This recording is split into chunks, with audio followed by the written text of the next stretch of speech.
Bonjour, nous sommes aujourd'hui dans la Silicon Valley de Grenoble, à Mélan très exactement, au pied de ce massif de Beldon réputé pour les envols de parapente. Mais pas que, il y a aussi des entreprises qui font travailler leurs neurones pour mettre au point les innovations de demain. Orano travaille avec une start-up, Hotblock On Board, HBOB pour faire court, et mettre au point une batterie très longue durée.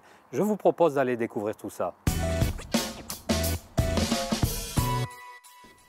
Alors dites-nous tout sur ces batteries très longue durée. La batterie est donc de très longue durée, là on parle de décennies d'autonomie et qui fonctionne à base d'amérium 241 qui est un produit issu du recyclage des combustibles usés des centrales nucléaires que nous traitons à l'usine Orano de La Hague. Le projet RTG est né d'un besoin de l'Andra pour surveiller certaines alvéoles de stockage pendant une durée de 100 ans.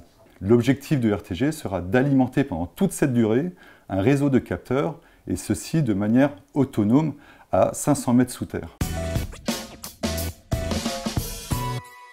Le proto, c'est vraiment un des livrables du projet et qui permet de mesurer l'efficacité des thermocouples.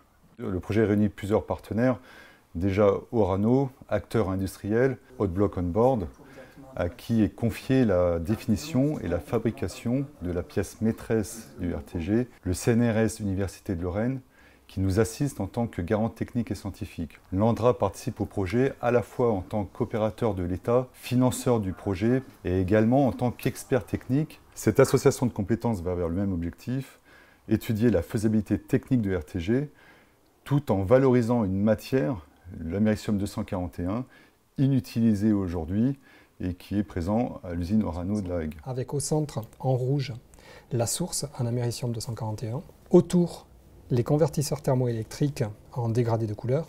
C'est cet ensemble d'éléments qui forment la batterie qui fournit le courant électrique. Notre métier, c'est la fabrication des dispositifs qui ont la propriété de convertir la chaleur en électricité. Alors, j'ai ici un exemple de dispositif convertisseur thermoélectrique utilisé dans le projet RTG et qui permettent de convertir la chaleur qui provient de la source en amérium 241 en électricité. Nous testons ces dispositifs dans des bancs de test de ce type-là, afin d'en éprouver les performances avant de les intégrer dans les prototypes RTG. Alors Étienne, en résumé, quelles sont les perspectives du RTG? L'Andra avec Cigéo est directement concerné par le projet. Mais d'autres organismes de gestion de déchets radioactifs à l'étranger pourraient être intéressés par cette application. Et une première série de tests va débuter en 2020 à l'espace technologique de l'Andra, à proximité du laboratoire souterrain de Bure. Merci, on va suivre avec beaucoup d'intérêt tous ces travaux, prometteurs pour Orano, pour l'Andra, mais pas que.